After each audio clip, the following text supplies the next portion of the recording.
Amigos queridos, es día miércoles de Anita, mitad de semana. Un abrazo grande. Buenos días. Buenos días, Robert, amigos televidentes. Qué gusto poderlos acompañar en esta nueva jornada informativa con importantes noticias de lo que se ha generado en las últimas horas. Varias y moviditas. A ustedes enviarles un abrazo, desayune rico, salga con energía. Cielo azul el día de hoy, mire usted. Así es, ojalá el astro rey quiera darnos un poquito de calor. Recuerde la medida de restricción vehicular. También. 5 y 6, hoy me tocó a mí. Hoy le tocó a usted, muy bien. O sea, está tempranito. Así es, ni bien aclara, como decía la abuelita. Está aclareando. Así es, tome las precauciones del caso. Y bueno, nosotros queremos ya iniciar nuestro espacio informativo, siendo las 6 de la mañana con 55 minutos. Las relaciones diplomáticas entre Ecuador y Argentina por la fuga de María de los Ángeles Duarte se tensan. Así es, los mandatarios Guillermo Lasso de Ecuador y Alberto Fernández de Argentina, mediante misivas, se cuestionan mutuamente la situación, ¿no?, que se dio pues en nuestro país. Aquí las reacciones. A más de 8 días que se hizo pública la fuga de María de los Ángeles Duarte de la residencia de Argentina en Quito, el presidente argentino Alberto Fernández, mediante un comunicado, entre otras cosas, señaló: la salida de la señora Duarte de la sede de la embajada escapa absolutamente a la voluntad y a la capacidad de decidir de las autoridades diplomáticas. La reacción desmesurada del señor presidente de expulsar al embajador argentino es lo que verdaderamente lastima el buen vínculo que argentinos y ecuatorianos mantendremos a pesar suyo. La gravedad y la injusticia de esa decisión demuestra que es un exceso, lo que verdaderamente lastima la relación de nuestros pueblos. Esta situación es fácil de remediar, solo con que reflexione sobre lo que ha hecho y corrige el error. Bastará. También el presidente Guillermo Lasso, mediante una misiva, respondió: destacamos parte de ella. Entre jefes de Estado no cabe la condescendencia que usted muestra al sugerir que mi decisión de declarar persona no grata a su ex embajador pudo haber sido tomada sin suficiente reflexión y recomendarme corregir el error. No, la decisión del Estado ecuatoriano fue la correcta y obligada por todas las inconsistencias, falsedades y dudas de su ex embajador, que se mostró en todo instante como un operador político y no un digno representante del pueblo argentino. Le agradezco su deseo de que la institucionalidad democrática en Ecuador se preserve. Esté seguro de que aquí lo lograremos, a pesar de aquella oposición ligada a la corrupción, que solo busca el poder sin respetar los principios y valores democráticos, incluso conspirando hoy desde su país. Al respecto, el ex canciller Marcelo Fernández de Córdoba ve como acertada la postura del gobierno ecuatoriano. Que el Ecuador rectifique. ¿Qué va a rectificar el Ecuador?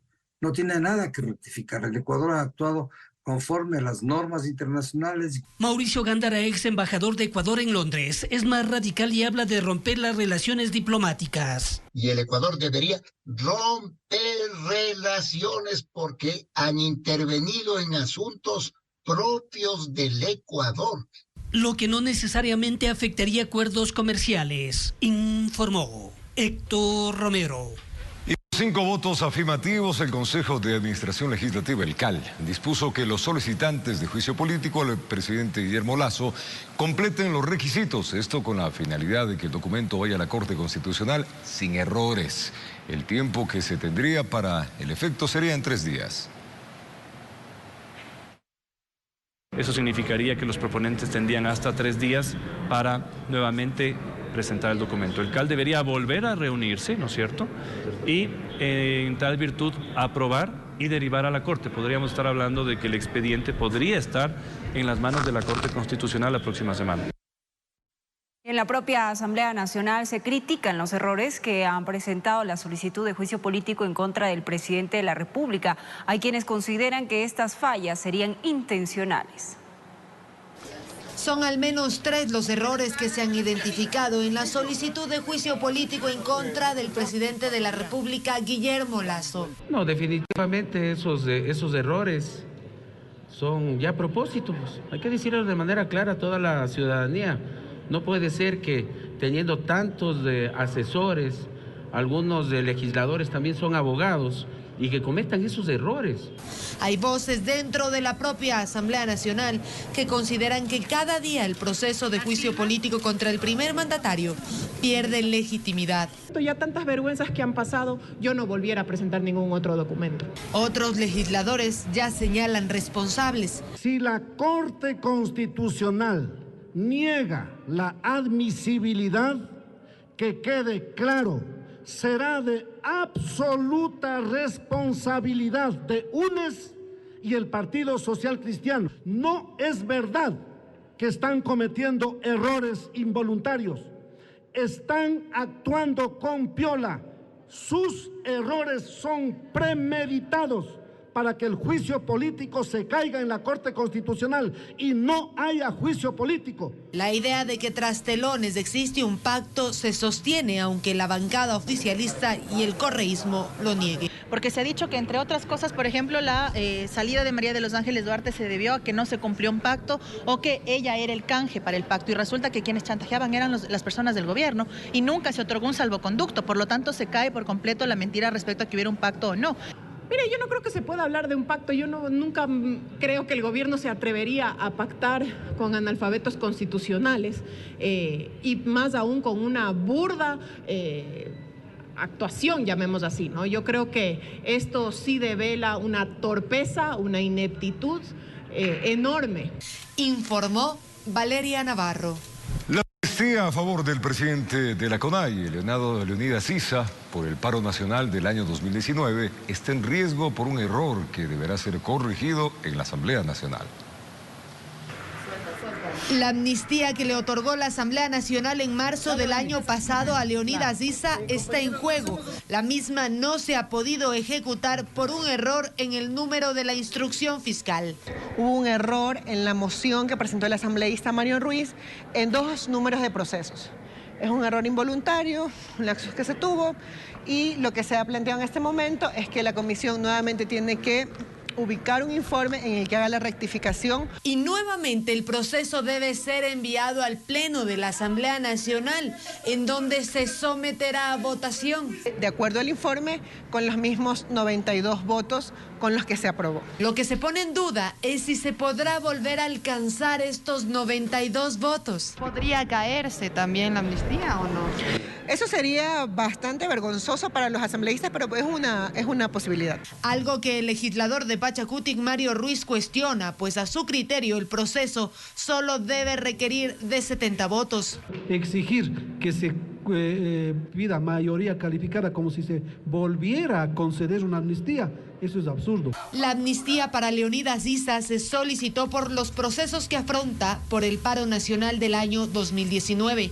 El espíritu de esas amnistías era conceder ese beneficio a dirigentes sociales que han sido perseguidos por su lucha política e ideológica, como Leonidas Issa, como Mesías Tatamuez y como muchos otros compañeros que posiblemente pudieron haber tenido un error ahí. No solo Leonidas Issa estaría en esta lista, en total son 5 personas. Este trámite se tratará en la Comisión de Garantías Constitucionales la próxima semana, informó Valeria Navarro. Y la empresa pública Petroecuador declaró estado de fuerza mayor en los bloques 16, 67, 43 ITT y 61 ubicados en Orellana debido a la conflictividad mantenida desde hace varios meses por comunidades de la zona de influencia que han causado paralizaciones. Por ello, la empresa solicita el apoyo de las Fuerzas Armadas para resguardar estas instalaciones estratégicas.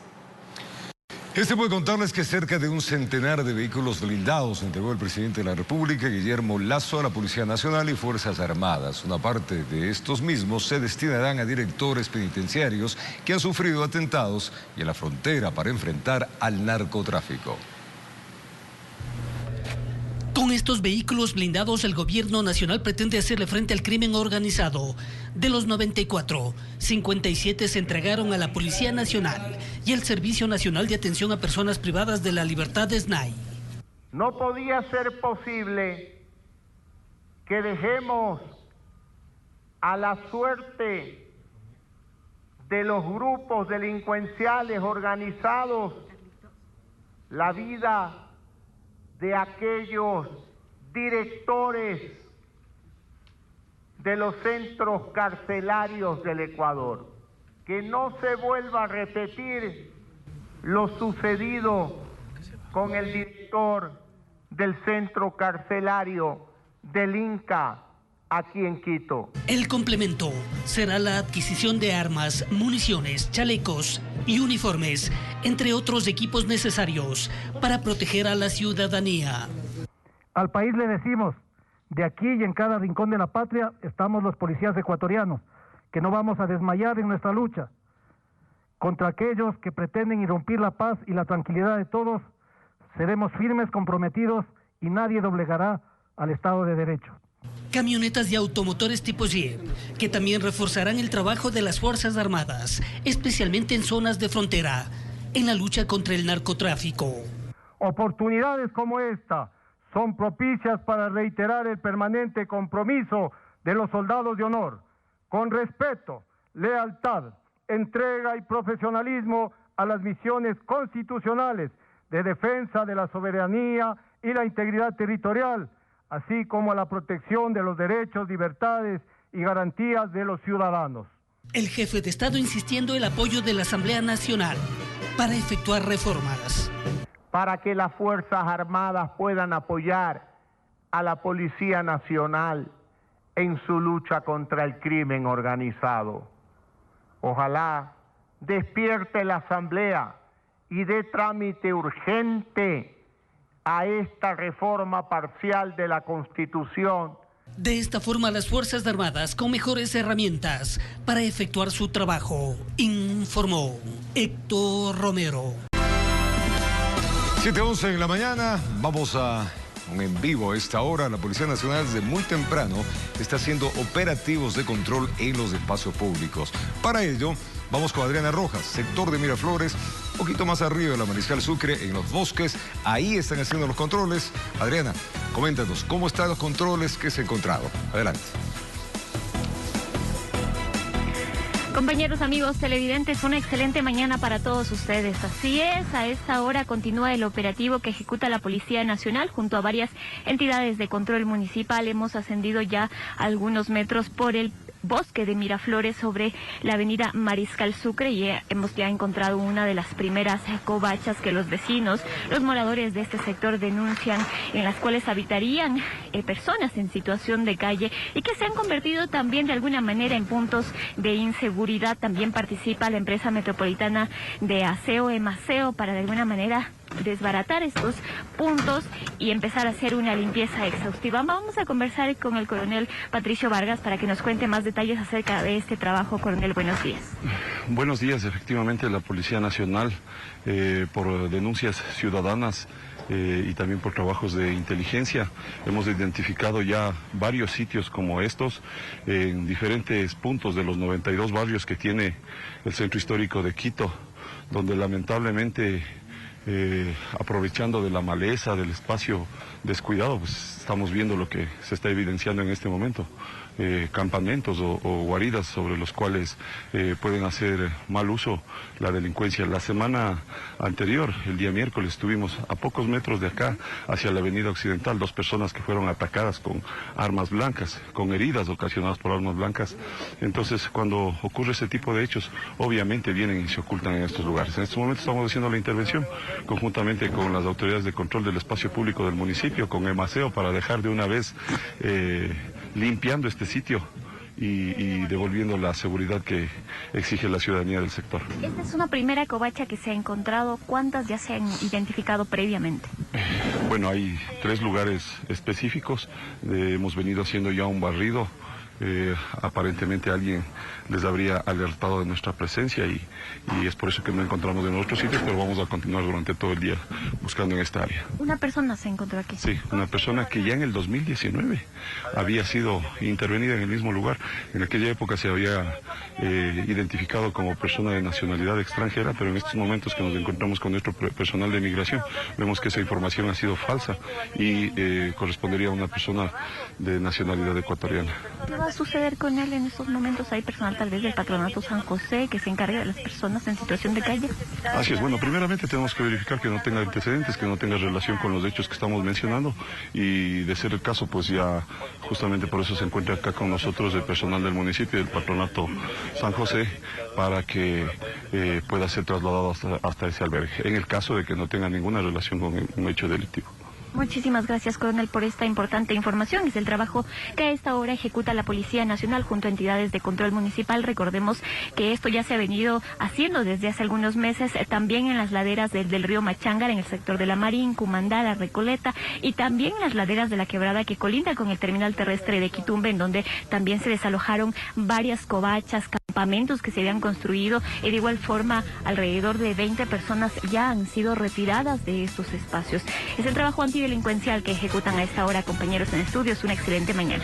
Excelente, Adriana. Bien por la policía, lo habíamos dicho acá en estos espacios de noticias, se necesita mayor apoyo y frecuencia en este control de espacios, sobre todo en las laderas donde están los ríos, laderas donde están bosques, ahí hacen verdaderos campamentos. Dianita.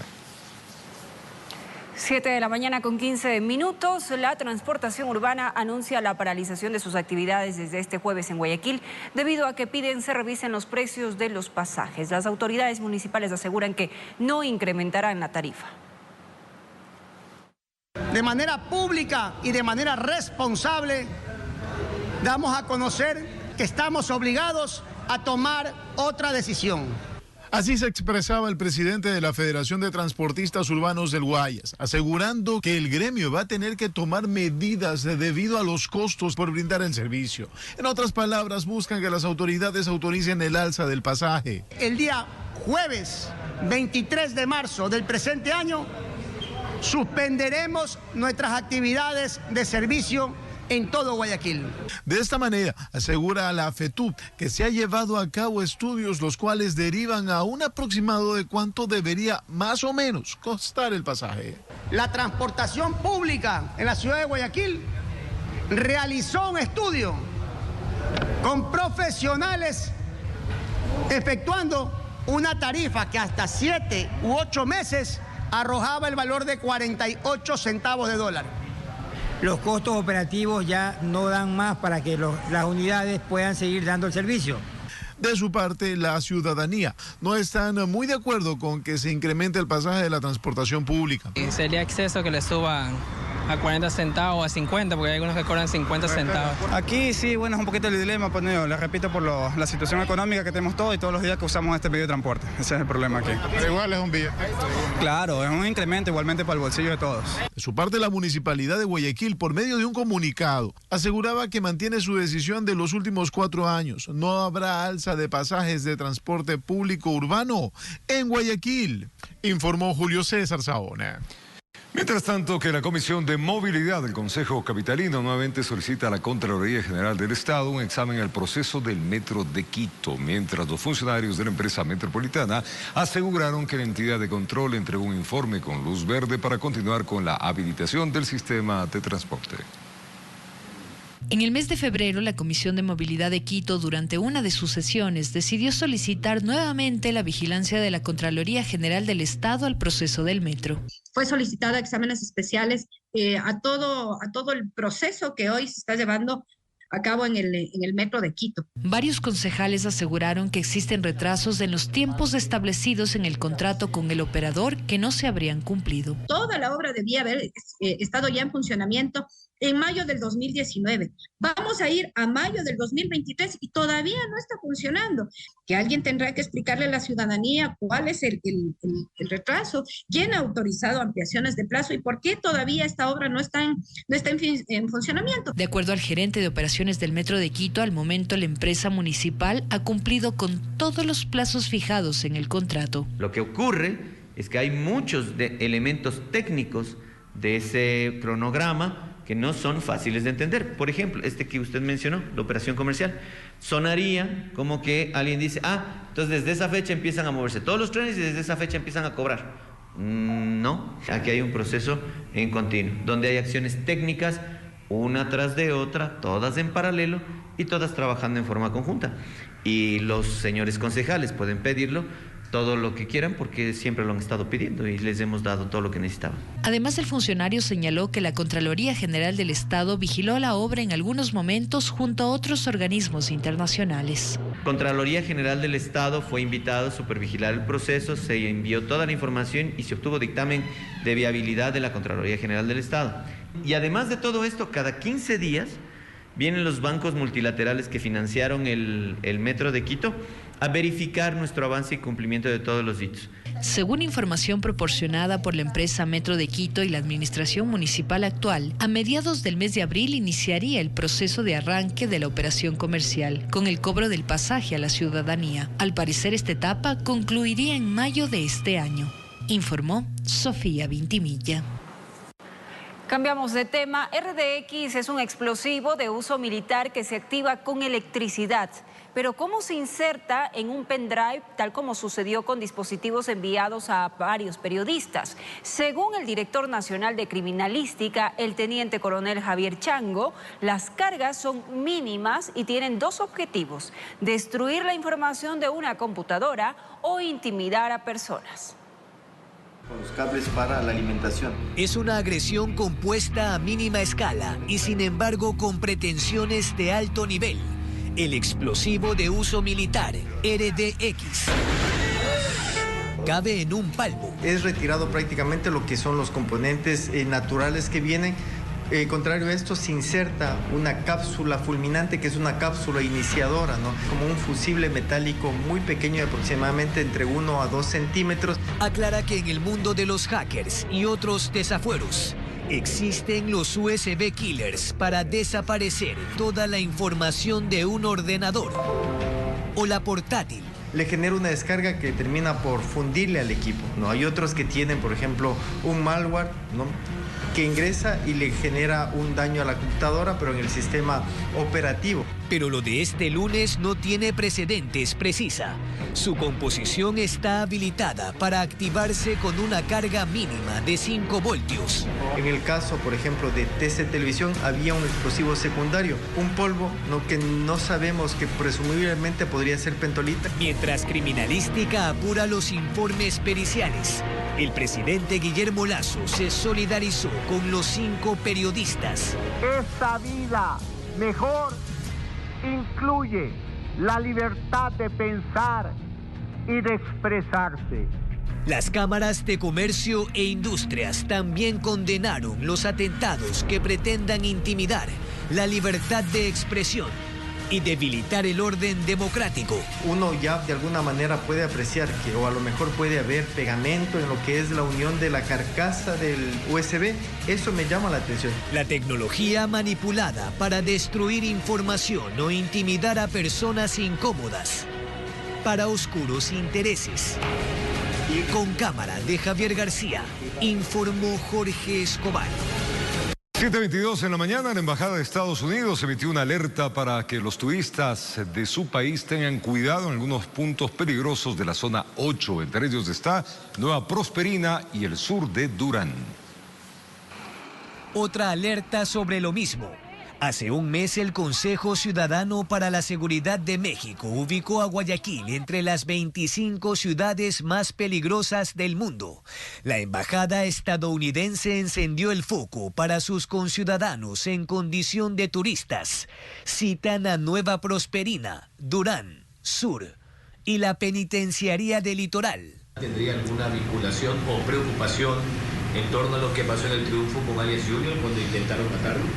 Justamente después del evento en el Distrito del Triunfo es levantada esta alerta, la cual indica que existe un movimiento inusual o delincuencial directamente. Afirma que a partir de la intensificación de la presencia policial con 100 motos, 8 patrulleros y 3 subtenientes, al menos en sociovivienda. Y un mayor número de operativos direccionados justamente para la identificación de personas que se encuentran armadas o se encuentran haciendo cualquier tipo de situación. En 2022 fue catalogado como el más crítico por asaltos y muertes violentas, algo que se empeñan en aclarar algunos de sus habitantes.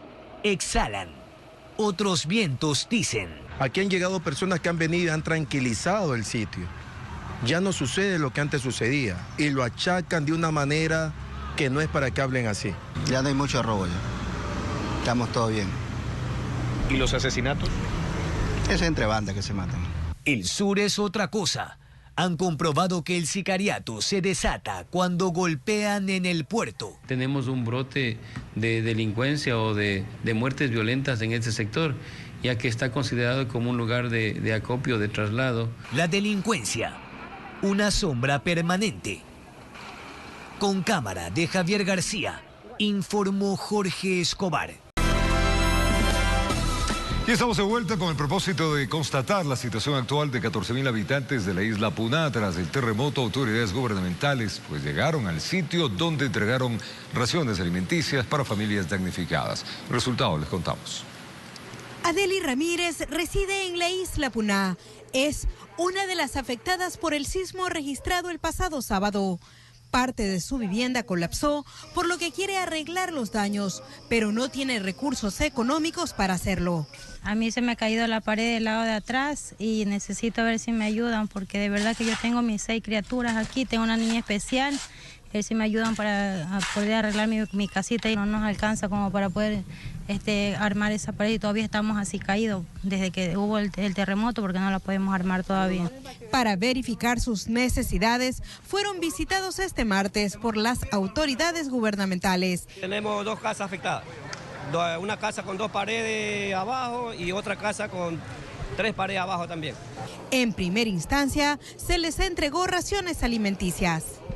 Y no olvidemos también que está disponible el bono por desastres emitido el año pasado por el presidente Guillermo Lasso. Es de $260 aproximadamente, depende del costo de la canasta básica. Y esta se entrega únicamente a las personas damnificadas, las familias damnificadas. Y esto, a su vez, tiene un requisito, que es que no reciban ya otro bono por parte del Estado. Según el secretario de Gestión de Riesgos, hasta el momento se han contabilizado 82 viviendas que requieren reparaciones. Los resultados de la evaluación final estarán listos este viernes, por lo que el número podría aumentar. Los moradores de la isla Puná aprovecharon la presencia del equipo gubernamental para expresarles sus otras inconformidades, entre ellas la falta de seguridad y la necesidad de un hospital. Se la lancha de emergencia, de que venía un permiso de Guayaquil, hasta ese ya el muerto y el enfermo se ha quedado ya muerto. La patrulla una vez se le dice que están robando, pero dice que tiene que esperar que venga la autorización del comandante de Guayaquil. Problemas que las autoridades se comprometieron a solucionar. Es una promesa de traer el hospital a la isla Puná. Que cuenten con las lanchas para patrullar el golfo. Lo interesante del UPC es que se puedan abarcar desde la cabecera cantonal hasta la zona rural. Informó Maite Morán. Y la ministra de Educación, María Brown, realizó un recorrido por los establecimientos educativos de la ciudad de Guayaquil para verificar los daños ocasionados por el sismo del sábado y la etapa invernal. Fueron varias las afectaciones que el sismo registrado el 18 de marzo de 2023 ocasionó. Por eso, la ministra de Educación, María Brown, recorrió varios establecimientos educativos en la urbe porteña. Hoy día estuvimos principalmente en Monte Sinaí, en el sur de Guayaquil, y en este momento aquí, en el Simón Bolívar. Pero el movimiento telúrico no es la única causa para que los establecimientos educativos registren fallas. Por motivos de la inundación son 289 instituciones educativas que también han sido afectadas por inundaciones o por flujos muy altos de lluvia que han hecho que colapsen, por ejemplo, cubiertas. Tenemos un reporte de 295 instituciones educativas afectadas por el sismo. Entonces, ¿qué pasará con las instituciones educativas afectadas? Es posible que tengamos 2 grupos de instituciones educativas, o algunas que sí podamos intervenir antes del inicio del año lectivo, pero habrán otras en donde debamos establecer planes de contingencia, sobre todo en donde debemos derrocar algunos módulos para volver a reconstruir. El plan de contingencia consiste en... Podríamos ir a un uso parcial de la institución por días o inclusive modalidad de trabajo a distancia por un tiempo mientras terminamos la intervención. Información que será socializada en los próximos días con los directores de las unidades educativas.